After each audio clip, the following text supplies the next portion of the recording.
Is Clash of Clans dying? Let's talk about that today and more here on my channel.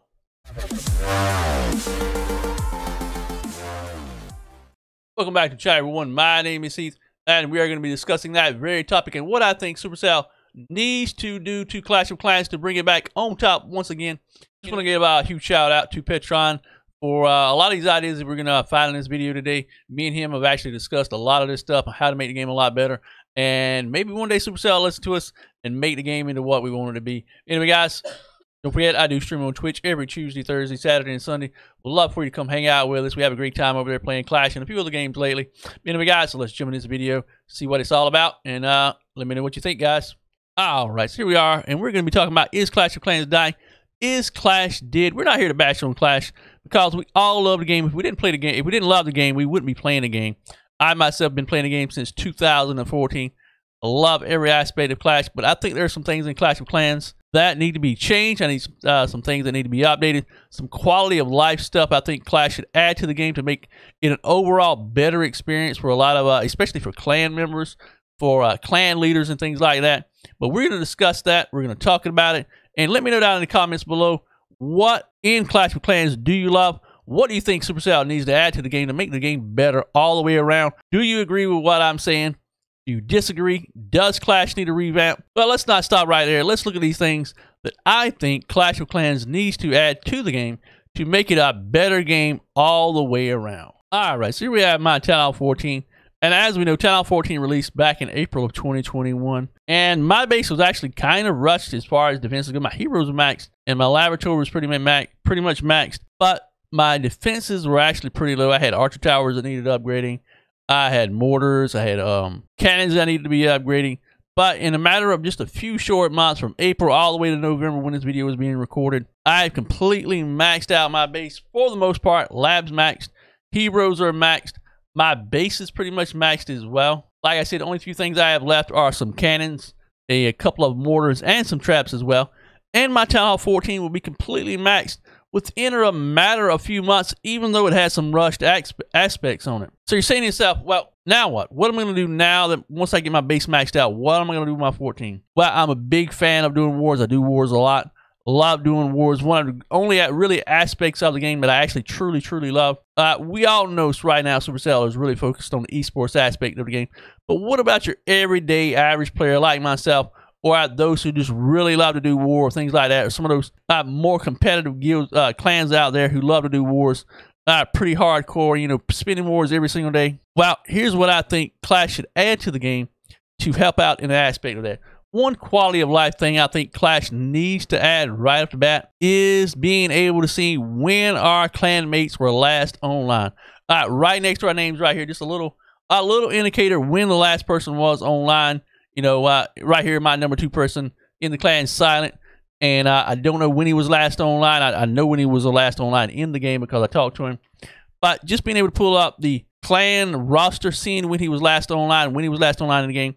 That way, when we're spinning wars, we're able to know if someone is opting in. Because right now, you know, when you spin wars, you always have one. Whenever we spin wars, you know, you always have that one person who's opted in for war, and then they don't do their war hits, and you're left trying to cover their spot in war. So being able to see right off the bat when that person was last online and whether you should add in the war or not would be an absolutely amazing option, I think. I think another great option that Clash of Clans should add to the game is a family clan option, or the ability to include a group of clans and a family organization not being in the same clan. But right now, as you can see right here, this is our little lounge clan. And this clan pretty much consists of our Town Hall 10s and below. And we run wars with just Town Hall 10s, Town Hall 9s, and Town Hall 8s. However, with Town Hall 10s, we can't donate sieges without bringing our higher bases over here to be able to donate. So what do we have to do? We have to swap back and forth between the clans, being able to donate sieges for wars and things like that. With the option to add a family clan, what happens is, let's say my clan that has our Town Hall 11s and higher in it, we become a family member of the lounge clans, and we can donate to members in Little Lounge. We can share a chat together, and we can bring in multiple clans as well to the family, and we can all communicate together as well. Because Clash no longer has global chat, But this way, we can communicate between multiple clans. So let's say we have Little Lounge in here. We have Sea Gamers Lounge in here as well. So now we're able to communicate between clans. We're able to donate between clans. And let's just say we want to add another clan to the family as well. Let's just look at, let's find this clan here and say, we have First Dynasty right here. And let's just say this clan right here is one of our family member clans. As you can see right here, there's a lot of Town Hall 14s in here. Would make it super easy to be able to communicate between clans, but still be separate clans as well. And that way, whenever we spin wars, like we want to spin a war in Little Lounge, it would only spin in the accounts that are opted in for this particular clan, and would not include the other clans at all. As you can see right here, pretty much everybody's opted out. We don't really have a lot of members in here right now because we are in the middle of CWLs, and we run our other bases together in one clan together for our CWLs. And at the end of CWLs, we all come back to this clan and do our Town Hall 10 and Town Hall 9 wars. You might be seeing this up where you're only talking about quality of life things. You know, nothing really game breaking or game changing. Well, I recently started doing Legend League on my Town Hall 14 a few months back, and I really love that aspect of the game, being able to try and push trophies as much as I possibly can. But I found myself lately not really wanting to do that. Might do one attack a day, might even skip multiple days. But I think what Clash should do is add a second army option. That way we can have more than one army in queue. For example, I've got dragons and clones for this army comp right here, but we know all army comps don't work on all bases. So having a secondary option, I think, would be a really good idea for Clash to add to the game. And I understand the reasoning behind why Clash only wants the ability to have one army inside of the game for Legends. That way it puts your skills to the test, and being able to say, hey, I tripled this base with this army, even though it's not an ideal army for this base. And I understand that. I really, really do. But I think the ability to have more than one army option would make it much more interesting, and would actually improve our skills as we begin attacking bases in Legend League as well. So there's my thoughts on that one as well. What about you? Do you think that would be a good option? Would it be a great option to have more than one army combination available for Legend League? I don't know. Maybe so, but I think it would be a really simple option that Supercell could add to the game to make Legends a little bit better, in my opinion. I know right now we have some people that really push super high in Legends, just using the same army, one army type. But I think this would be a really game changer all across the board for Clash of Clans.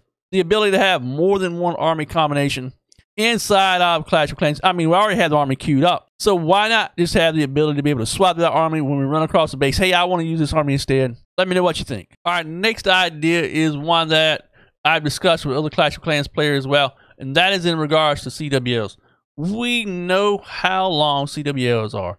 We've got 7 days of attacks to do, one attack every single day, back to back. But, you know, at the end of the week, I'm going to be honest with you, I am super drained, super tired after a week of doing every single attack, getting CC spelled, making sure everybody gets their attacks in. But I think what should really be done to this is, instead of having 7 days of attacks, let's reduce it down to 4 days of attacks, make CWLs a little bit shorter.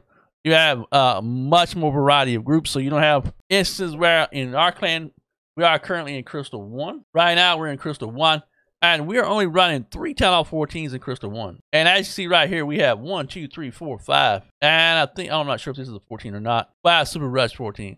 But overall, we have days where we're matched against a lot of Town Hall 14s in Crystal 1. You're saying to yourself, well, you're in Crystal 1, you should expect to have a lot of Town Hall 14s. That is completely understandable. But with smaller groups, it allows you to have a much better option or a much better pool of players that can make for more evenly matched matchups inside of CWL. Also that, not only that, but not having to worry about doing 7 days. Because like I said, that's a lot of days to single attack every single day to ensure that every single clan member, because, you know, we have obligations. We're talking real life here, people. We got work, we got kids, we got school, we got all those things. And that's a lot of work to get done in 7 days. So let's reduce it down to 4 days, and I think it will be much better off that way. What do you think, guys? All right, here we have my next idea, and you're saying to yourself, oh my God, he's on Builder Base. Well, if you remember, when Builder Base first came out, there was a lot of hype around Builder Base. It was interesting, it was fast, you could do quick attacks, be done with it for the day, you know, get your a few attacks in for the day, call it quits and move on back to your main base. But then Supercell just stopped. They didn't add any more content. Builder Base 9 came out. It allowed the ability to upgrade, things on our main base, having that 6 builder. And be honest with you, that is pretty much the only reason I play Builder Base now. That in clan games, to be able to get the 6 builder on my bases and get clan games done. Beyond that, I don't play the Builder Base. It's really stale. But I think what would make the Builder Base more fun? Wars. The ability to have maybe a 5v5 war inside of Clash of Clans, just like, if you remember, when Clash of Clans first started, there were no clan wars.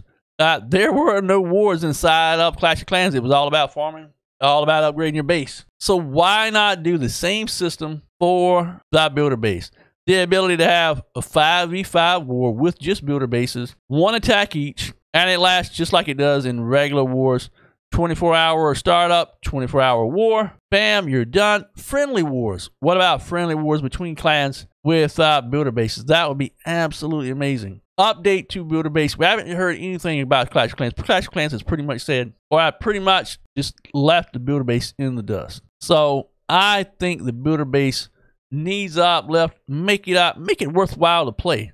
What can I get? Maybe have events that you can do on the Builder Base to unlock more stuff on your main base to help increase your main base. Maybe have some events on the Builder Base that are actually worthwhile to the main base. Give people an incentive to play the Builder Base.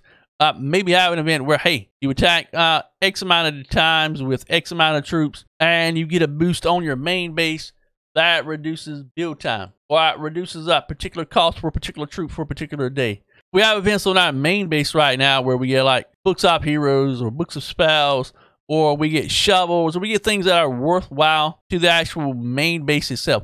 What about having events like that for the Builder Base as well, where not only does it help the Builder Base out to increase build time on the Builder Base, but also it adds a little bonus to maybe the main base as well.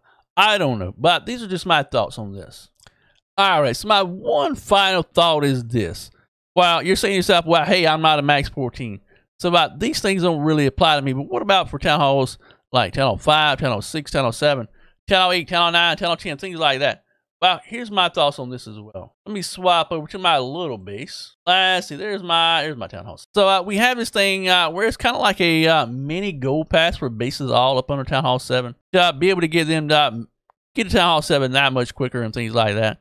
So you're saying to yourself, well, we get the gold pass unlocked once we get to high enough Town Hall level. We can buy the gold pass, we can get it done. And then we got all those little perks from the gold pass. Even the free aspect of the gold pass, we get perks from that as well. But what incentive do you really have at a lower Town Hall to actually play a lower Town Hall and get it upgraded? Well, you're saying to yourself, well, I want to get Town Hall 10, I want to get Town Hall 11, Town Hall 12, Town Hall 13, Town Hall 14. That is the main incentive for every Town Hall level, is to get to the next level and the next level and the next level. But what about players who say, well, I want to have a permanent Town Hall 9, or I want to have a permanent Town Hall 10, and I actually have a few of those bases. I've got a permanent Town Hall 9, I've got a permanent Town Hall 10, and I love doing wars with those kind of bases. But right now, I'm just sitting on all this loot that's not being used. It's just us sitting there going to waste. And unless I actually go to the next Town Hall level, I can't use any of those things. I can't use the gold, I can't use the elixir, I can't use any of those aspects. Maybe Clash of Clans adds the option, hey, maybe I can pass this down to my little bases to make my little bases go a little bit faster. Here I've got all these builder potions, I got a book of building, I've got rooms, I've got all this stuff that's just sitting here and I'm not taking advantage of. Why not be able to say, hey, I want to be able to pass that down to my little Town Hall 8. Let's see, let me find, there's my little Town Hall 8 right there. There's my little Town Hall 8. My King's Maximum saying, well, I don't need a Book of Heroes. Maybe I have the ability to say, I want to give my Town Hall 8 some gold or some elixir. I can donate gold or elixir. Wouldn't that be freaking awesome inside of the game? And you say to yourself, well, that's going to kind of break the game. That's going to allow people to have really high accounts to be able to donate massive amounts of gold or massive amount of elixir to smaller bases, and they're not really going to have to play the game. Well, there could be a limit, a daily limit of, say, 1 million gold, or 1 book per week to your lower Town Hall, something like that to keep it in check, to have a cap on it, to prevent people from actually just going crazy and donating massive amounts of stuff and being able to rush their bases. All right, so one last final little thought is this. For all those smaller, lower Town Hall levels, 6, 7, 8, 9, 10, bases like that want to do CWLs, we know how it can be. We know how matchups can be.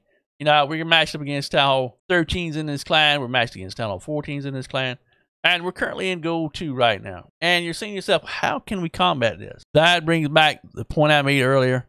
Having just 4 days off CWLs. That way you have a much smaller pool to have to match up for each and every day. Instead of having 7 days off of a pool to match up, you're only limited. You're now dropping it down to 4 days. So maybe in that aspect, I don't know how exactly, but maybe it helps out matches a little bit easier because you have a much smaller pool. There are some ways to actually play it. But anyway, guys, this is what my thoughts are on Clash of Clans right now. Is Clash dead? Is it dying? I don't know for certain. I love the game, and I'm going to keep playing the game. It's been probably one of my absolute favorite games of all time. But anyway, guys, let me know in the comments below, what would you like to see inside of Clash of Clans?